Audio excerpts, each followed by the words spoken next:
Hey, yo, it's me, Pops Van Marmalade, and you're watching the Comics-Related Madness Network. Uh-huh. So come get some. CromCon. CromCon.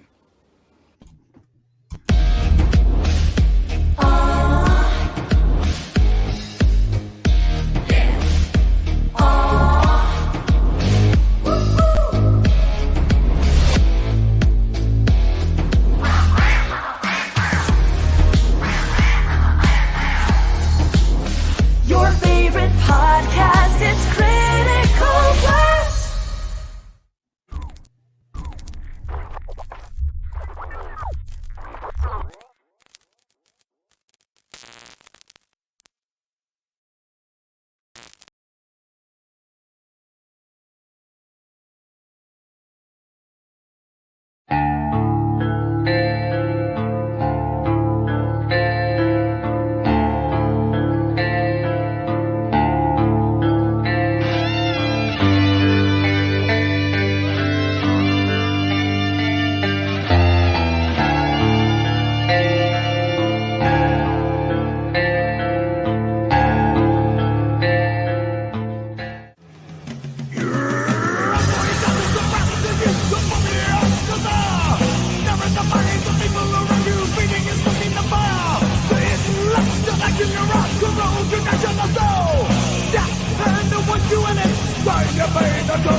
Doesn't matter what you say or the action that you take.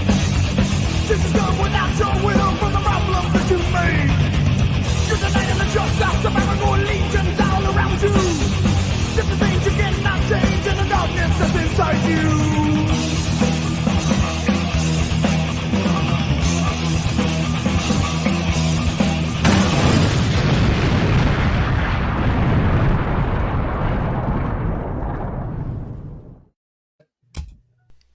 The doctor is in, baby. This is Doc Blalock, and you're watching the Madness Comic Network. Bum. That one. Hey, everybody, Dirk Manning here, the writer and creator of numerous comic books and graphic novels, including Nightmare World, Tales of Mystery, Made But Not Dead, all kinds of stuff. And I am super excited for you because you are getting to watch right now, right this moment, out of all the things we're really going to be doing, you're getting to enjoy and revel in the Madness Comic Network. And that is awesome. Thank you for being here.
And now for something completely different.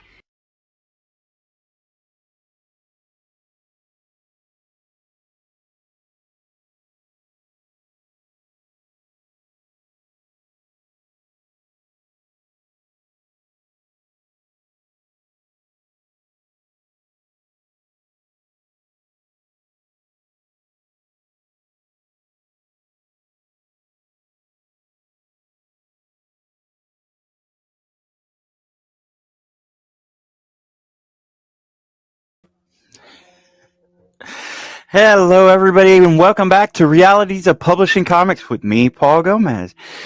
This week, I really wanted to talk about something that just hit a little bit close to home this past week, especially to a friend of mine, but really has kind of trailed along in my comic journey, if you will, and that's a little bit of the negative or the toxicity in the making of comics.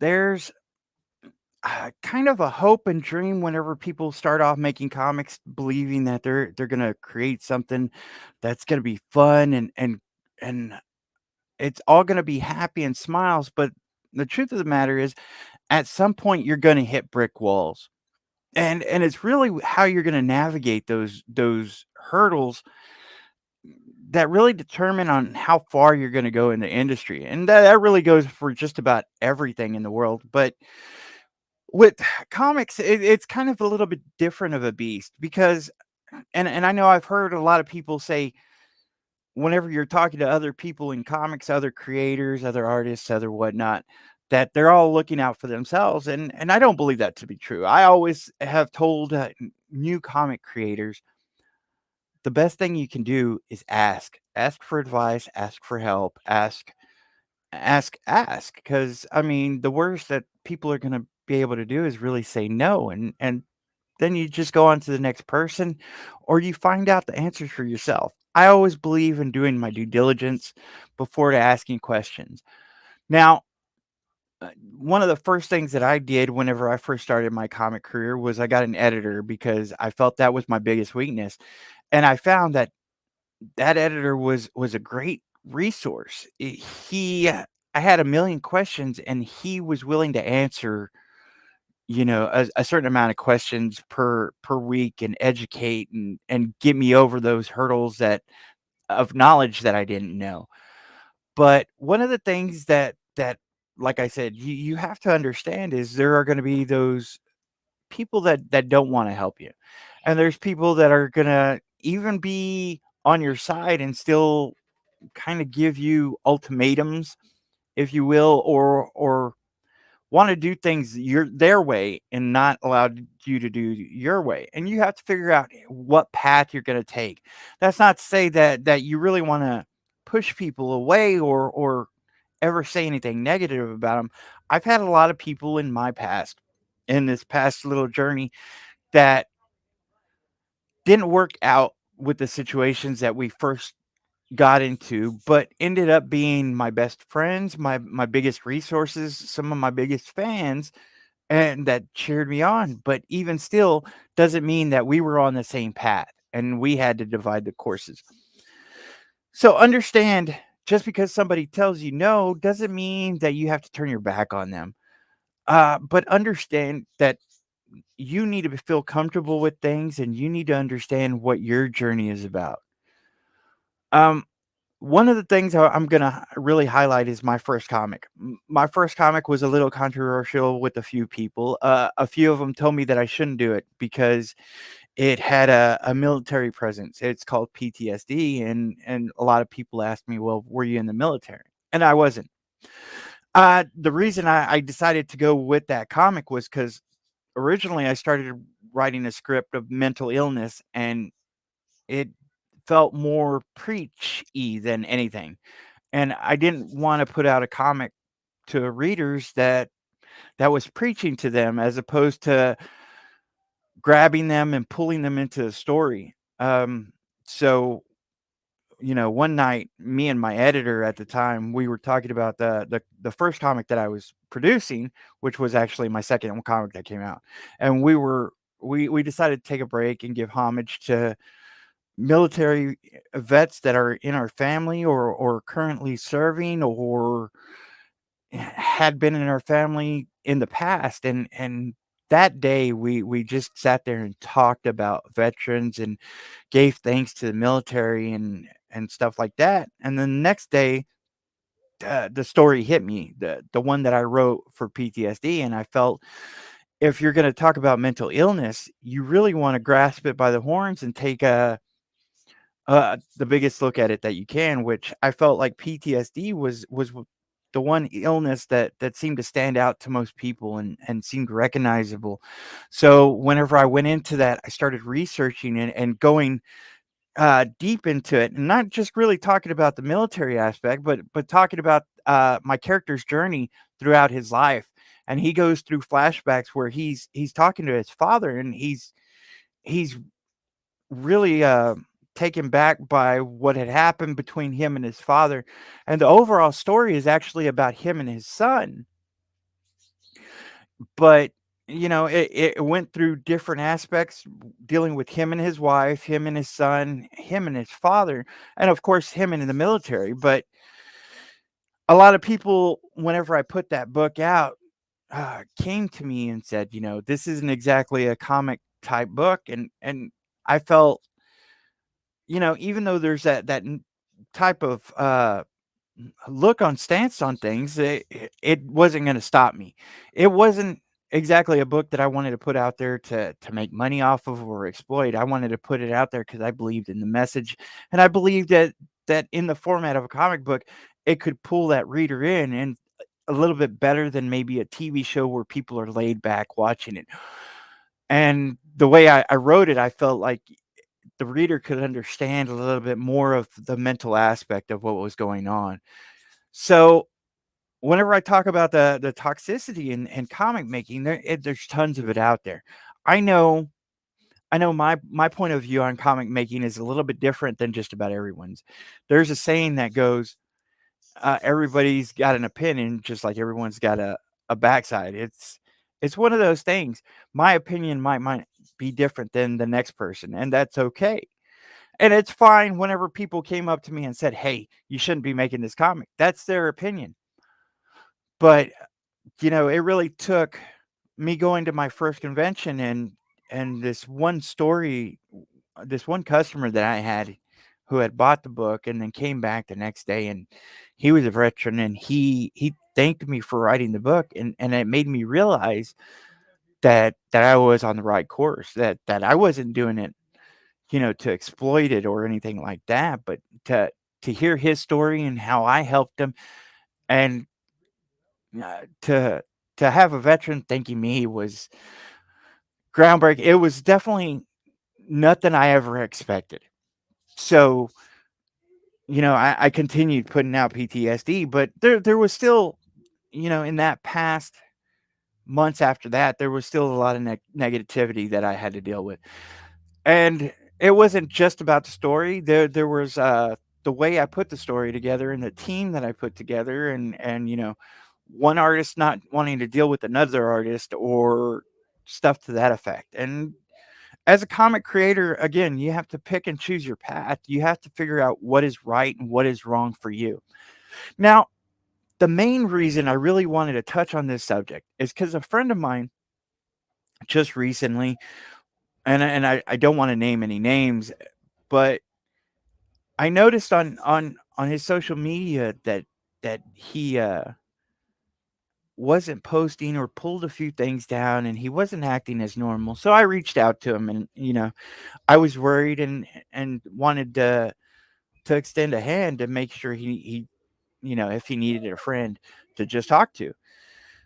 And I was told his story that was going on, and it really had to do with a customer and a few artists in the community. And it was one of those things that I didn't feel was necessary. Now, again, an opinion is really up to the person who has it. Everyone's entitled to their opinion. But whenever you're a brand new creator like I am and like my friend is, and you have such negativity, especially whenever it comes to small things. And it wasn't exactly like, he had fired someone or he hadn't paid anyone or something like that. It was more to the effect of uh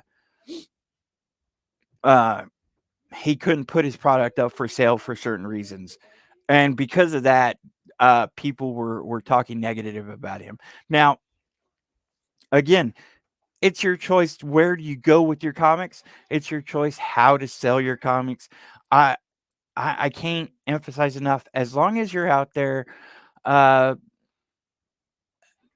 giving selling the comics and backing the comics that are being sold, and dealing with your customer relations, he wasn't exactly someone that turned away from the problem. He was trying to deal with it, and the way that he got the backlash, not only from the one or two people, but it seemed like they were recruiting more people that were stable in the industry, which is really kind of a heartbreaking thing, I guess you could say. You know, like I said, it's hard enough to make a comic, to get the funds, to find the artist, to know where you're going with your story, to believe in it, and hopefully, you push that uphill battle of trying to find other people that believe in your story as well. But whenever you get to a point and you have people pushing back on you for insignificant reasons, like I said, whether you have your comic at this store or that store, whether you take it to this publisher or that publisher, whether you have this artist on your cover or that artist on your cover, and people get mad about the small things. I want to tell brand new creators, this is understandable and this is something that you should look out for. Definitely make sure that you build kind of a network of people that have your back, but understand that there are going to be those that kind of get upset with you whenever you make a decision or another. That's okay. I mean, it's going to happen. There is a little bit of that toxicity out there where, like I said, if you get a cover artist and other cover artists are going to be upset that you don't pick them, uh it's one of those things that you have to make decisions. Just like in business, you have to make harder decisions, whether it's, you know, who you want on your team, again, where you want to sell your comics or who you want to give it to. These are a lot of the aspects that I didn't realize going into it, and I hope other people do, because some people take it as a hobby and some people look at it as business. But whenever you get to a certain point, you do have those naysayers just because you're trying to do things your way. Now, whether your way is the right way or the wrong way, again, this is your product. And if you're making the decisions, make sure you're doing it for the reasons that you choose. Yeah, even who you want promoting it. Yeah, this is one of the things. I mean, uh, I don't really talk about like Comicsgate or non-Comicsgate or the big two that much. Whenever the subject comes up, I definitely bring up my opinion. Having said that, you know, I'm not exactly Comicsgate. I don't have any problems with them, and I think their ideals are really great. Brian, how's it going? Yeah, but to me, I don't know if I fit in their aspects. I know I've talked to a lot of them, and I have a few friends, definitely plenty of friends that are in Comicsgate, and I think they're great people. And I have a few friends in the industry, and I think they're great people too. There's good and bad just about everywhere. Whether you're talking about the big two, whether you're talking about Image, whether you're talking about any of these other publishers down the line, you're going to get good and bad in just about every single place.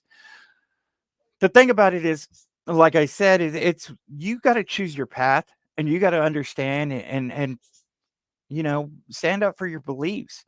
If I didn't stand up for my beliefs, I probably wouldn't have kept my first book out there. It definitely was something, like I said, it to whenever I put it out there, it was a little more controversial than I expected. And in all honesty, I didn't know how many people would read it, but whenever it started selling and I started getting feedback, there was maybe about a 1% feedback that was like, hey, you shouldn't be making this. But most of those were people who didn't even pick it up to read it or didn't even understand it before saying stuff like that. The people who did pick it up to read it seemed to come back with positive reviews. And this was one of the things that I tried to take in stride. I know I sat down with a good friend of mine who was a promoter, and he had read my book, and I had asked him about it, and he gave me his opinion about it, which wasn't exactly 100% positive, but definitely wasn't negative. He felt it was touched on a subject that was a little bit harder than most comics, and to him it was a little bit uh harder to read than most comics. But again, he believed that the writing was really on point and the art was amazingly great. But to him, it was just a little bit cautionary to go into that kind of a story. So it's like I said, whenever you're going into comic making, you got to understand what your content is. I believe in every one of my stories that I write, and I don't think that I would ever write something that I didn't believe in. Um, I know that there's a lot of comics out there, and I don't know if you're a fan of comics like I am. I know there's a lot of people who create comics that don't really read them. I know there's a lot of artists out there that don't pick up comics and they're in the industry, and that's their choice. Me personally, I love comics. I I go to every convention that I go to, and since I don't have that much money, especially since I put most of my money into my comics, I try to go and trade my comics for other comics out there, and to me, it doesn't matter what comic I can get because I like to get every comic that I can and read it and study it and understand it, whether it's good or it's bad. I enjoy losing myself in the comics, so I enjoy reading all of them. But I don't. I wouldn't put anybody down for what they have in their comic. As per se, if anybody asked my opinion, I would definitely give it to them. But if you're putting your heart and soul into a comic, that's takes a lot of effort. You should definitely be encouraged. I mean, I want to say about 6 out of 10 comics aren't exactly my genre, but I'll still read them and look at them, see what I can take from them. And like I said, I've always enjoyed comics. I've always enjoyed picking up a wide variety, whether they were my favorite ones, which were X-Men at the time, or Image stuff. And I know everything going on with Aftershock. One of the big comics that really brought me back was Scout's Honor, and I love that comic. It wasn't something that's really mainstream, but one of the things I've always done whenever I went into a comic store was I would ask the people working there, what are the good comics out there that aren't known that much, because I wanted to know, and I wouldn't put a comic down just because I didn't like it. I would move on. Now, and whenever you're talking about toxicity in comics, there's definitely a wide range of comics. Whether you're talking about serial killers and horrors, whether you're talking about all ages comics, and to say that one comic is good for the industry and one comic is not, it is a really hard thing and a fine line to cross. I know whenever I really started writing comics, it was because me and my kids, and whenever I started looking into it, my kids felt like a lot of the comics were aimed for those all ages. So they were kind of tailored towards the younger audience and not so much the teenagers and more mature adults. Or they were more mature and not, again, that middle audience seemed to be a little bit lost. So whenever I was making my comics, I wanted to make sure that I was in that range because I felt there was a hole and a gap there. I definitely wanted to make sure that I was aiming at that teenage to young mature audiences, so it could be easier to be read, a little bit easier to flow with. And don't get me wrong, because I love complex comics just like the next person. And every once in a while I will check out a mature comic, but I've always felt like the X-Men were my type of comics, especially whenever they had all those characters and different storylines going on. Uh, Nowadays, I still love Spawn and that type of story that really intertwines with what's going on with the world sometimes, and it's it's it's hard to tell somebody what's going to be accepted and what's not, because once you finally write that book, it's such a hard process. I know whenever I started, they had told me, it takes about a year, which thankfully it didn't take me a year to get my first books out. But, uh, if you're going to go into a process of making a comic for X amount of months, let's say 4 or 5 months, and sometimes you lose track of uh, maybe the maturity level, maybe the reading level, or maybe, your intended audience. So you put that comic out there, and to have people kind of backlash on you is kind of a hard thing. I I thrive off the criticism. I love whatever people give me, critiques, notes, and things that I can look back on.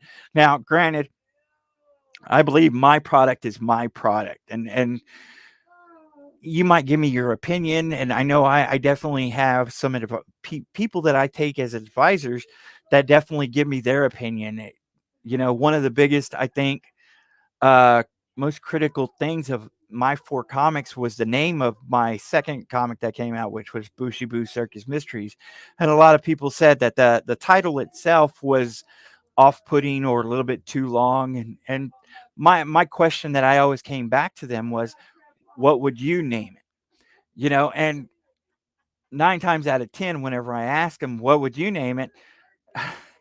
It really kind of came back with, I don't know. And I'm like, I understand that.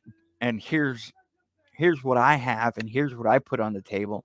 Until I can find something that's a better plan, I'm going to stick with my plan. And again, with this being my product and my responsibility to sell, push, and put out there, it's me that's got to sleep with it at night. To live with this product and push that, be there for that product. So whenever you're out there, whenever you're getting your artists to understand, it's you that's got to be comfortable with it. It's you that's got to sell it and back it, and items such as that. Origins, Bushy Boom Boom. Yeah, right. Bushy Boo Boom. Yeah. So, it really was a hard thing whenever I came up with the titles of my comic, and I had a comic that I had to change the title those first few that first week of my Kickstarter, my first campaign, or Don't my get third me campaign. started. Right, and it was a break halting event that really I felt like was gonna take me off my rails, but it was one of those things that I should have done a little bit more research. I did do a little bit of research, but didn't find out what I was, and I could have probably stuck with the original title and fought the good fight for that title, but felt like changing course was probably my best option. And again, with that event, I had people telling me, if you do this, I'm not going to be there. If you do that, this, that. And I had plenty of people that were in my corner saying, we're going to be here for you no matter what. And I appreciate that so much. And this is what I'm saying. I appreciate it so much. Come to the dark side, brother. But that's why I say, whenever you're a new creator, find a group of people. Find those people out there. New creators are always welcomed. I know I always welcome as many as I can. I'm not an expert in the field, but I've dealt with a lot of problems out there that I can help navigate. And that's the real reason I did this show, is because I want to make sure that you understand it's not all peaches and cream when you're making a comic, but it doesn't have to be that hard either. There's ways to solve these problems that it shouldn't be as hard for you that it was for me. I mean, all it takes is asking a question or finding a little bit of help. Um, and whenever it comes to different types of toxicity, like I said, I've had people on my creative teams give me ultimatums. I've had, comic book stores that basically just turned me away because I wasn't in Diamond, and that's fine. Yeah, I mean, it's great. A lot of the people in the indie space are amazing, and like I said, I might not be Comicsgate, but I have tons of friends that are in Comicsgate, and they're amazing people. I have a good amount of. I don't want to say tons of friends in the industry, but I have a few friends in the industry, and they have been amazingly great to me. I can't I can't tell you how thankful I am that I've had the people that are around, and I believe that I probably had a foot or two forward in gaining my traction and ground in the industry. That's why I wanted to reach out to all the new creators out there and kind of, let other people know, hey, this is what's going on. You know, um, if you're a creator that's in cemented in the industry, if you have a name or if you have a platform, if there's new creators out there asking for your help, please don't turn them away. And if you don't have time, hey, send them to me, send them to Pop, send them to the other creators that are willing to help, because it'll mean a great deal if you just give like a minute to say, I don't have the time at the moment, but I know somebody who does. So I mean, See, I was gonna say that's one of the things that I have people, okay, yeah, that are way, way, way, way, way more knowledgeable right, about the comic process than I am. And a right, lot of people come to me for advice, and it's like, look, my best suggestion is to go talk to this person, or to right, go talk to this person, or to go talk to this person, because they will serve you better than I will. Now, if you want to talk about bringing a show to a network, then you come to Pops, okay? But other than that, look, I will definitely point you in the yeah, right direction. People like Paul, people like yeah, Brian, people like William Quinton. There are so many people that are willing to share their knowledge and their yeah, time to help you succeed in this family. You yeah. know, um, In this career, this comic book making is more of a family than anything. It's a unit, and if you can get yourself into it, you have so many people helping you. And whenever it came to that one comic that I really met you on, you pointed me the right direction so many times, and I was so grateful. This is one of the things I'm talking about. It's like, as a new creator, you don't have to be out there on an island on your own. If you don't know the question, ask somebody. yep. It doesn't hurt to ask, and I'm, like I said, I'm talking to those creators out there that are cemented as well. If you don't have the time, that's understandable. Send them to me. Send them to Pop. Send them to somebody who can point them in the right direction. It'll mean a great deal, because I know it did, and it has, and it does to me. Mm-hmm. Yeah. And as far as people go, people are people. Like you Yeah. said, I got some great people I've met through Comicsgate. I got friends that I met before I knew what Comicsgate was that are still good friends of mine today. Okay. Um, we've watched all these waves, Right. all this turbulence, all this crap that's been going on. But at the end of the day, there's people on the left that are cool, and there's people on Yeah. the right that are cool, and those are Yeah. the people I want to talk to. Yeah. And Okay. like I say, Brian's a lefty. My co-host Rich, he's a lefty. Okay. I have people that are solid right. Okay. I have people that ride the middle. I don't care, A, who you vote for, or B, who you sleep with. Not my freaking business. right. Okay? Not my business. I just want to see good comics get in the hands of fans that want good comics. Yeah, and there's comics out there that really talk about social events and stuff like that, and that's fine.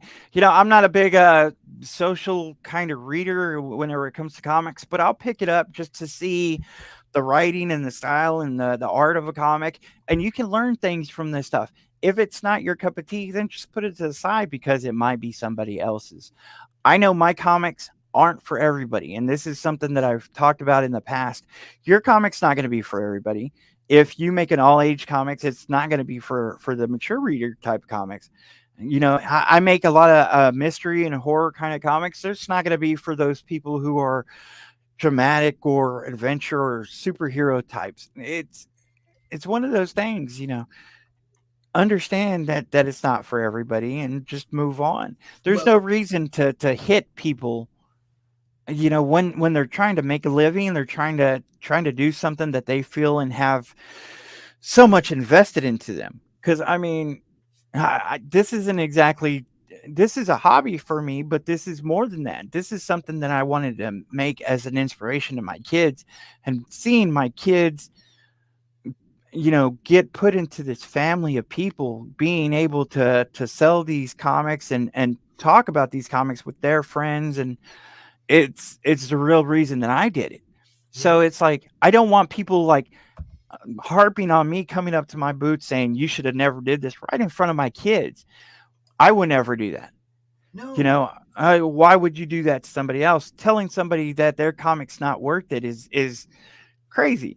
Because again, just because it's not your style or your choice, that's you. Just go on your way. If you don't have something nice to say, Yeah, you know, exactly.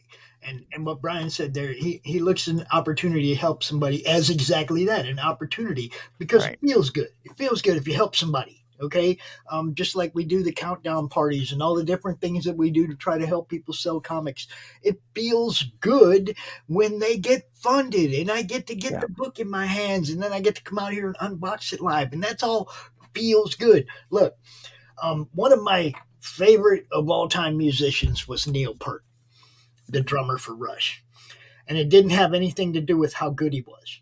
It had to do with how honest he was about his art. yeah, Okay, he even wrote a lyric that contained how he felt about it, and the lyric goes as such: "I know they've always told you that selfishness was wrong, but yet it was for me, not you, that I right, came to write this song."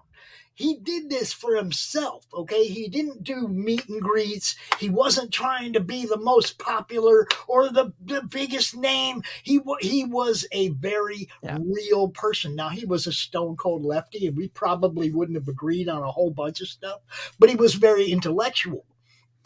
And his points didn't come from feeling. His points came from fact. He was a very, very smart guy. Look, you guys do this for you. You do it for you. You do it for your family. You do it because you have a story in you that you need to get out. Okay, um, you you might do it for the fans if something becomes popular, and then they like, hey, we want more of that. Okay, right, then it might turn into doing it for the fans. But in the beginning, be true to yourselves. yeah, Write what is in you, because that's what we want as fans, is what's really in the artist, in the writer. We want that honesty. Okay, yep. I don't want you to make a book that's designed for me, because that cuts out everybody else. You know what I mean? Write something that comes from you, and let the fans spend their money where they will. Right. And that was one of the topics in one of my past shows, was talking about whether you're going to write it for, popularity, or you're going to write it for yourself. I honestly think that there's always a middle line out there, but I mean, if you're writing like several books, I didn't write PTSD to become popular. I wrote it for myself because I felt like it was a passion kind of thing to talk about mental illness, because it wasn't talked about as much. Bushibu was more of hopefully a fan builder, and that's really where I was Oh yeah. aiming with it. But it was definitely something that my kids helped me write, so it was something that was definitely close to me. I felt like I could walk that line, and I feel everybody can.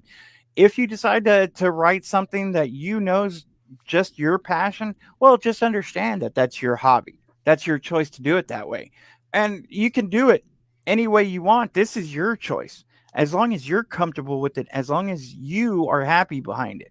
But understand and keep your eyes open, knowing what you're getting into. Mhm. There's those movies out there that they say that are those independent movies, and there's a blockbuster movies, and there's big stars that kind of do both. They do that big blockbuster, and then they go do that independent, because they know that independent's not going to make that much money. but they fuel it with that big blockbuster. And I don't think that's a bad thing. I think it's great that you put something that your heart is into that you know it's not going to sell that well. But then you also go put something out there that you believe the fans are going to love. There's definitely a line, and like I said, you should know this going in, or try to aim for those aspects. I know whenever I started making Bushibu, this wasn't something I really aimed to hit like everybody. It was something that I wanted to aim for my kids and their age range. Like I said, that teenage thing that they felt left out of, and that they weren't getting from the comic industry or the independent books that we had seen at the time. So it was like I wanted to fill that gap. That was kind of our aim, me and my kids. I just love that you got together with your kids Oh yeah, to make a comic book, because it does give it a family appeal. Okay, the kids had something to do with this. They had something to do with character development. They had something to do with where the story's going. And if the kids are involved, come on, man! It's like that alone is a reason to get behind it. Yeah, well, and that alone was the reason that I got into comics. I mean, everyone talks about making money from comics, or how hard someone's pushing it, or getting out there and hitting the ground, and it wasn't. I didn't look at it as in making money at first. I looked at it as a morale boost for me and my kids, and it definitely turned into that. I just happened to see that it was doing well, and that's when I decided to push it a little bit more. But originally, like I said, it was me and my kids, and that to go to cons, and I did. I went to cons and had people tell me, PTSD. I shouldn't have wrote that. Yeah, how could you write? And with my kids sitting right there, and I'm the type of person that says, well, thank you for your opinion. Have a nice day. And I sat there and explained it to my kids. It's not going to be for everybody. PTSD wasn't something that I wrote for my kids to pick up and read and understand right then. But for in a year or two now, I wanted them to be able to read it and to understand it, and to understand that it was that opening for mental awareness kind of thing. But yeah, I mean, it's hard out there, and whenever you're talking about people who kind of come down on you for one reason or another, whether you're not going to sell, like I said, you're not going to sell your book on this website, or if you're not going to sell it at this store, those are kind of reasons. Yeah, those are kind of reasons that really shouldn't hurt. I mean, shouldn't be there, that have a hurdle that you have to jump over. I have bookstores that told me, like I said, we're not going to sell you because you're not in Diamond, and that's fine. That's their choice. It's their store. But then, I go out there and I push, and I have 25 other stores that did pick me up, and I'm grateful for that. There you go. See, look. And I'm not going to in the work. And when it comes to getting your book in the stores and getting your book seen, you got to come to the store. You got to come to the promoter. You got to come to the guy with the shows. You got to go out there and get your book seen. There's no easy answer. They're not going to come to you. Right. Okay. You have to go to them. You have to have a solid pitch, a solid, set of books to offer them. You have to have something to make them want to pay attention to what you're doing. Okay. In Paul's case, I know why he gets the retailer's attention. 4 books in 1 year. Yeah. Okay. Retailers like people that are going to put books on the shelves on a regular basis, as opposed to somebody that's going to make 1 book every year and a half, 2 years. Retailers ain't fucking with that. That doesn't help them at all. Okay, you got to have a 1, 2, 3, 4, 5. You got to have it in some kind of a uniform. They know they're going to get it on this date, or that that number 2's coming, number 3's coming, number 4's coming. If they don't know that, they probably ain't talking to you. And yeah, I mean, I get hundreds of no's. It's not about how many no's you get. It's that 1 or 2 yes that you do. Yeah. How many yeses you get. It wasn't like I went into those 25 stores the first day they picked me up. It was me going back and constantly talking to them. But like I said, there were those stores that, you're not in Diamond, we're not going to ever, and that's fine. Mhm. But the point I was trying to get is like with my friend, it's like, you don't have to harp on that against a creator. You can tell them no, and then the creator should just be on their way, I believe, because that's the way it was with me. It's like, I appreciate your time. Thanks for having me. If you ever change your mind, here's my number. Mhm. But there are some stores or customers that kind of get upset with you because you don't sell them either this variant cover, or you don't want to sell it in this store, and that's the creator's choice. You don't want to get an artist on your cover for whatever reason. Maybe you can't afford them. I know that's definitely one of the big reasons I don't have 100 artists on my covers, is because it costs, and I'm definitely not going to ask for a free cover. It's one of those things that I pay all my artists, so it's like I can't afford 10 artists. That's $1,000 at least, at the very least. Whenever you're coming up to named artists, $400-$500 a cover. I know one artist I was talking to was about 1,600, and I was considering it, but it's one of those things that you have to weigh how much you're going to pay your cover artist, and how effective it's going to be, and how comfortable you are as a creator to have them on your product. So, I mean, there's a lot of toxicity out there. Make sure you understand what you're going into, and just be prepared. Be prepared for all of it. Like I said, I've had people on my team that, I don't want to deal with your product because you've got this person on your team. Okay. I hate to see it, because I've had to split ways with people that I absolutely love and adore, but I have to do, in the end, what's right for me, what's right for my comics, because those are mine. And if somebody wants to go their own way after a certain point, you're like, let's find a way to make it an amicable split. I've had people that dropped off of projects, like I said, then became my best friends afterwards. I've literally had somebody give me an ultimatum, but still be in my corner and still support me after. So it's like, even though there's that a little bit of toxicity, just be professional, be human. That's really what it is. Be human. Just because they can't work with this other person doesn't mean you can't still be that person's friend. Yeah. Yeah, I get you.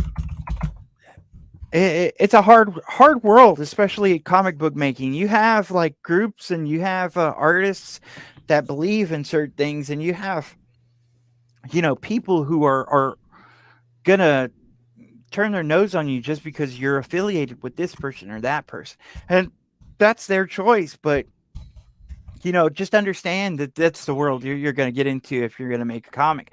Me personally, I didn't know any of this. I didn't know any of this. But having said that, I welcome everybody as a friend. I've always tried to help people. If you look in the back of my books, I've tried to put ads for people in the industry that are around me, whether they have anything to do with me or not. I mean, if I can help somebody, I'm happy to. If I can, put one of my books on your Kickstarter to help your campaign get funded, I'm here to help. There's definitely, a certain point that I'm not gonna probably put my latest comic or something, but I want to help other people, and I hope other people want to help others in the community, others in the comic family, get to their goals and understand this industry. I know I didn't understand it. I reached out and had a lot of people tell me about it. I know I had millions of questions and probably have only about a quarter of them answered. Just the other day on a stream, I know I was asking about 10 or 12 questions about art, and I had no clue. I've no clue what those answers were until then. But I still ask, because you never know what roadblocks you're going to hit. You never know how you're going to have to go market or produce something, or how you're going to have to deal with the customers. You're right. You're right, Jeff. He is too nice. But He you is. never know, and you will get these backlash from customers, from other artists, from other creators. There's going to be people who want to kind of put you down just to get your sales, and that's their Hey, choice to be that way. Jeff, But Brian, can I show that piece? yeah, It's. that I was mean, a it's up to you beautiful, guys. I ain't gonna beautiful show it piece. without your permission. But if it's okay with Brian and Jeff, I want to show that. That's badass. I'm talking about the piece that Jeff drew for Jeff, Brian, yeah, the 6-gun gorilla. Yeah, I yeah. made Brian show it to me. Yeah, I did. Yeah, the LCSs around here do sell some of the comics, but it did really take a bit of communication with them. Fuckers. All right, it's up to me. Goddamn it. Yeah, it's up to you, Pops. Go ahead and show it. There it is. Look at that. Yeah, Holy crap, Jeff. That's badass, dude. Jeff's amazing work right there, isn't it? Wow. And if anyone out there doesn't know who Jeff Muth is, he is one of my cover artists. He's drawing his own book. He's currently close to getting that finished, and man, Man, you drew the he's cover for Cryptic amazing. Heads and PTSD, Yeah, the badass abstract looking red skull on yeah, PTSD. Oh shit. yeah, That's some good stuff that dude does. No doubt. yeah. No doubt. And What do he's you like? doing a cover for me for my next book as well, which is Prelude to Aurora, coming February. So look forward to that. Yeah, Good but stuff, man, Jeff. Really good, brother. Really good. That's why we're here. yeah, Out the right. young. And he has no love for Paul's art either. Oh, he loves my art. What are you talking about? I'm going to poster a room in his house full of my art. Oh Hey, shit. going on 4 weeks of drawing now? Like I said, as long as you can actually see and notice what my art looks like, I'm okay. Yeah. Yeah. That's really all I wanted to talk about. Like I said, I had a friend of mine. He was just kind of taken back by some of the stuff that happened to him, and thankfully he's actually with a publisher that definitely had his back, and kind of pointed him in the right direction. I think he's very blessed to have that support. Like I say, if you're a new creator, find a support system, find some people in the industry. You can definitely talk to me, you can definitely talk to Pops. There's hundreds of people out there you can talk to. Just find a support system. You don't have to go down this road alone, and it does get hard. I mean, people say make sure you take a break. Definitely take a break if you need to. you know Have Ask fun. questions. Yeah, Fun. Okay. Surround yourself with people that want to see you succeed.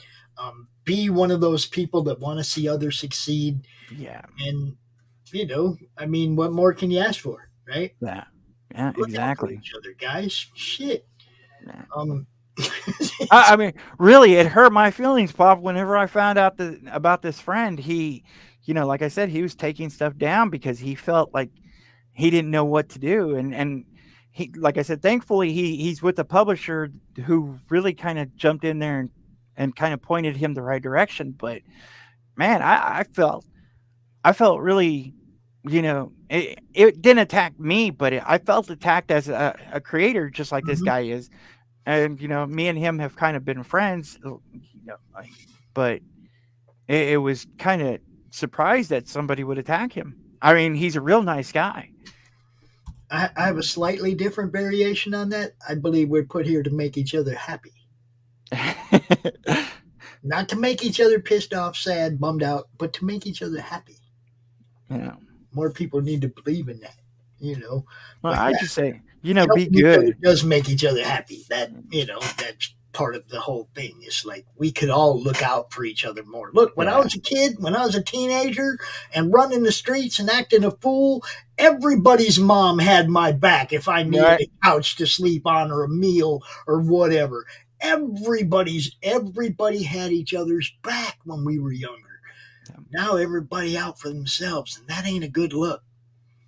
And That it's ain't a good crazy look. that way. I mean, the way I see it is I've gotten to where I've gotten to because other people have helped me. I mean, I'm not exactly anywhere really on the big spectrum or anything, but from a year's standpoint in the industry, I felt like I've been catapulted a little bit further than I probably would have if I've been on my own. Thanks to you, Pops, and thanks to like Jeff, and thanks to plenty of other people, McLean McGuire, and these guys have really helped me out. But add a little bit of that to your talent. Yeah, right. Because if your stories suck, nobody's coming back for book 2, bro. Okay, book 2 is in the box. You see what I'm Right. saying? Don't discount from your own talent and that people want to read what you're writing. Right. Right. Because you kick ass, dude. Your books are Thank awesome, you. and you pay your artists. You ain't made a whole bunch of money. No. I mean, ain't made a bunch of money at no. all. You put out 4 books in the last year. Yeah. 4. Yeah. And I'm looking at some people that have made a whole bunch of money and ain't put out one yet. No. Okay. This guy proves the fallacy of some of what those people say about how long it's taken to get their books out and blah blah blah. It's like, nah, dude, just get it done. Yeah. Just get the work done. People paid you, especially if you're one of those Indiegogo guys that already got paid. Get the books out, okay? Because Paul do this on Kickstarter and he don't even get no money till the damn campaign's over. No. And I'm not a fan of crowdfunding at all right now. I'm really not a fan of any crowdfunding platform because I think all your approval processes need reworked. And they need to be set in stone. You don't approve a book that you're not going to allow to carry out through the campaign to fulfillment. If you're not going to allow a book to do that, don't put it on your website at all. You're wasting my time. You're wasting his time. You're wasting the fans' time. We're tired of it. Yeah. It's pretty simple. I'm tired of promoting platforms that don't look out for the fans. They don't look out for the creators. They don't look out for anybody but their own coffers. Yeah. Okay, if you're just about that, then I'm losing. You're losing my support, guys. Fix your approval processes. Fix them. If you got to gatekeep, that's fine. Don't let somebody on your platform if you really have a problem with what they're doing. Right. But don't let them on your platform and then cut them out halfway through their campaign. That's just shitty. And don't ever let other people influence that decision. Okay, I don't care how many emails you got saying Private American is racist. Nobody's read the book.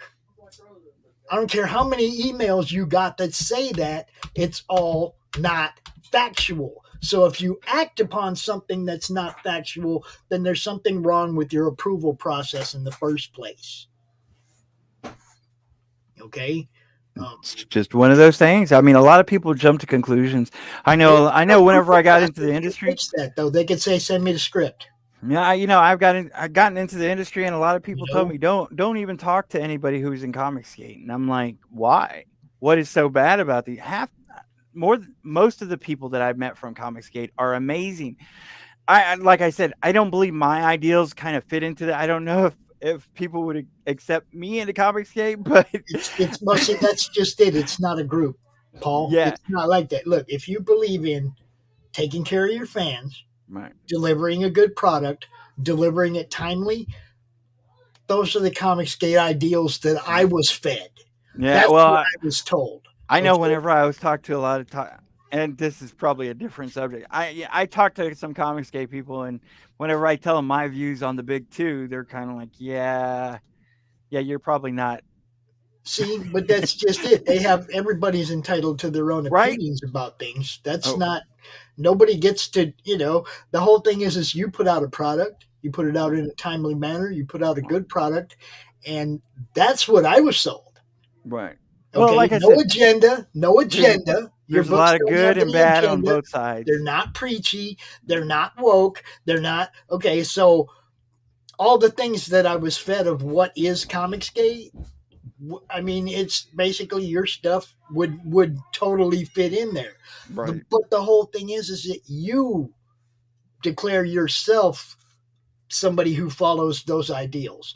Nobody anoints you into Comicsgate. You don't get invited in. You join because your ideals align with those ideals, not some of the personal ideals that some people have, but the three basic things that we were fed. No agenda, good comics, produce them in a timely manner. That's what I was told it was all about, so I gave it a chance. Now, I met some good people that do that, and I've met some people that don't. Like I said, there's good and bad on both sides of the spectrum. Yeah. Both sides of the fence have shit in the yard. Okay? Both sides of the fence can clean the shit in their yard up. It's really easy. But the crowdfunding platforms can clean their own problems up too. And if they clean up their approval process where they don't allow a campaign they don't approve of to be on their platform at all, that would save us a whole bunch of shit. Right. Okay. I don't want to promote somebody for 28 days and then have their thing taken down. That's killing my time. Yeah. Okay. You're not just affecting the creator, you're affecting promoters, you're affecting fulfillment agents that have already been contracted to handle fulfillment. You're affecting the whole damn thing by not having a decent approval process on your platforms. It's very simple. Clean your approval process up. Do not allow things you don't want. Do not interrupt something in the middle. Right. That's just shitty for everybody involved, including yourself, because we're getting tired of it. Guys, clean up your approval processes. It's really simple. If you need to look at somebody's script to make sure that that book is not racist, then you ask them for the script. You approve the book on its merits, not on what some whiny bitches are throwing in your email. Right. Okay? The facts, on the facts, not what people are saying, because anybody can say anything. The Twitter files have proved that. Wow. Rant over. Well, that's all I really got for today. Me going, because Crowdfunder turned around and did the same thing to Mike that everybody else did. Yeah. So the one I've been promoting, the one that I've actually been talking good about for the last 2 weeks, just shit on my friend. Wow. Fix your approval processes. Don't allow whiny to be what decides who's on your platform, or we're going to leave your platforms behind.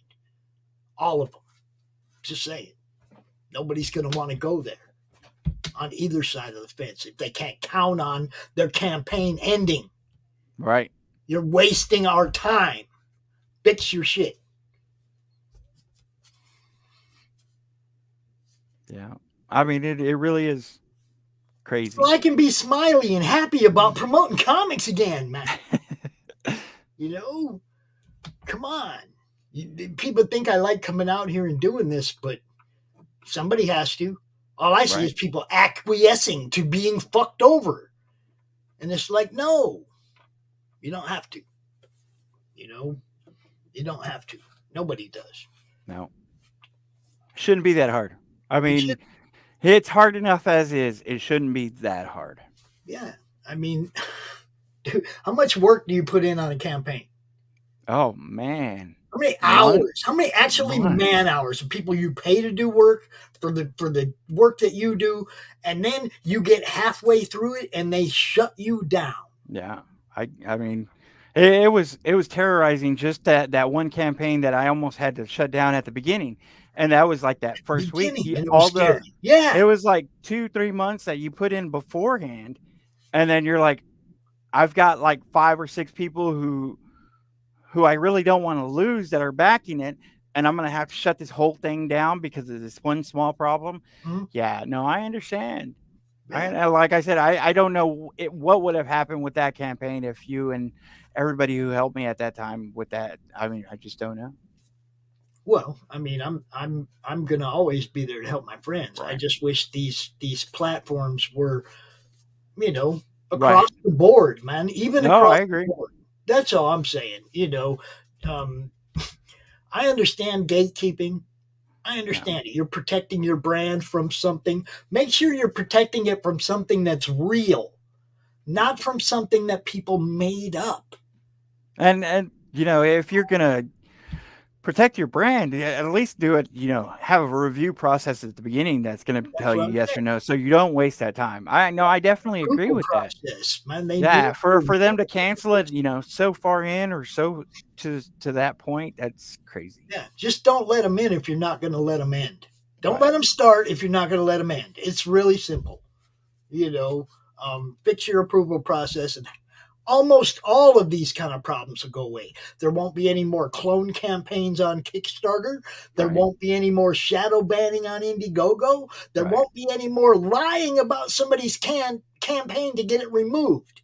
You can fix all these problems by fixing your approval processes. Yeah. It's very simple. Please do it. If you need some help, if you want to talk to somebody about how you can make it work, I'm available. Right. Hit me up. I will help you make these things even across the board, because I promote people over there and in here. Okay? I don't have that problem of okay? I promote people's comics. Period. And make my job easier. Make Right. your job easier. Make all these people's jobs easier by fixing your approval processes. Indiegogo, Kickstarter, crowdfunder, Zoop, the new ones coming out. I don't care who you are.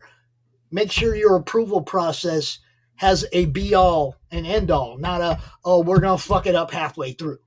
Right. Because that's just shit. Didn't mean to hijack your show. No problem, boss. Like I said, that's all I got. I don't think I got another show until after Christmas. So everybody, Merry Christmas out there. I hope you're with your family and your friends, and I hope everything goes well. I know depression is really hard around Christmas time. If you need somebody to talk to, I'm here. Look me up on Facebook, Instagram, or Twitter. I'm almost always on Facebook. You need someone to talk to. Brian, definitely reach out. Don't just stand there and be by yourself. It's okay to not be okay. Just don't stay there. No, we may have just an all day, like, weird kind of Christmas stream going on. All day on Christmas. For those of you who don't have family, friends, whatever, we'll probably with different people taking over at different times, like Doc was talking about. I'd love to be there. Yeah. Yeah. So, and then the day after Christmas, I'm going to be doing a draw stream with a friend of mine, Josh. He's going to be we're going to be on his channel. But, like I said, if, and I know Christmas is hard for a lot of people. If you need somebody to talk to, reach out. I'm here. Definitely. And as always, Drunken Frosty says, have a great holiday, everybody. Good show, Paul. Thanks for, I know you didn't really know what you were going to do this week, but it was, it worked out. Definitely the toxicity has to go away. Everybody just get along. We'll all do better. If you can't get along with somebody, just don't talk about them at all. It's really easy. You look perplexed. Well, my son just walked past and he was carrying something that I thought was something else. I'm not going to ask. I will talk to you all later. Have a great day and have a great holiday. No matter what you're celebrating or where you're celebrating it or who you're celebrating it with, just have fun, yo. Peace out.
I'ma get it, you know I be on a what?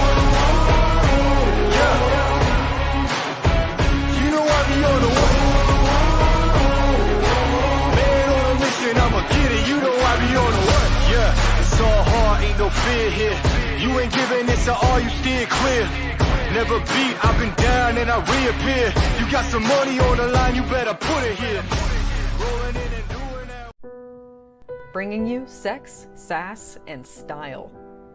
Buckle up and unlock your imagination for a fun adventure with these death-dealing dames. They sail the galaxy in search of spoils. The most dangerous acquisition, and the most fruitful, are the legendary Splinters of Yggdrasil. The Splinters are magical artifacts forged from the Tree of Life that wreak havoc on the universe. The missions are perilous, but the bounty is glorious. Enjoy our hyper-fictional wonderland. How is a pirate ship sailing through space? 'Cause magic. How do they heal so quickly after battle? 'Cause magic. How are they able to communicate through jewelry? 'Cause magic. It's all about the characters. Abo, rough, robotic, ready. Mo, carefree, callous, courageous. Mistress Graven, daring, diplomatic, dominating. Betsy, academic, accountable, aristocratic. Nefara, ancient, assured, adrenaline junkie. Bruto, proud, prominent, protective. Fisty, independent, incendiary, invigorating. Roxy, superficial, scarred, secretive. Once you get to know this diverse crew of mythical miscreants, you'll be anxious to find out what trouble they'll get into on the next episode. Go to abogrizzly.com and order both halves of the first episode today. How do you end this thing? How do you put the where's the brakes on this bus? I forgot. Jazz how to hands. Jazz hands are drive. Comic Books for Kids provides comic books to kids in hospitals and cancer centers across the U.S. It's a place where we can all work together to make sure every child has a comic book. 100% of all proceeds go towards the kids. It's about making a difference, and while they're in the hospital, allowing them to fly like a superhero, battle dragons, or rescue teddy bears. We are in every state in the country and now support over 160 hospitals.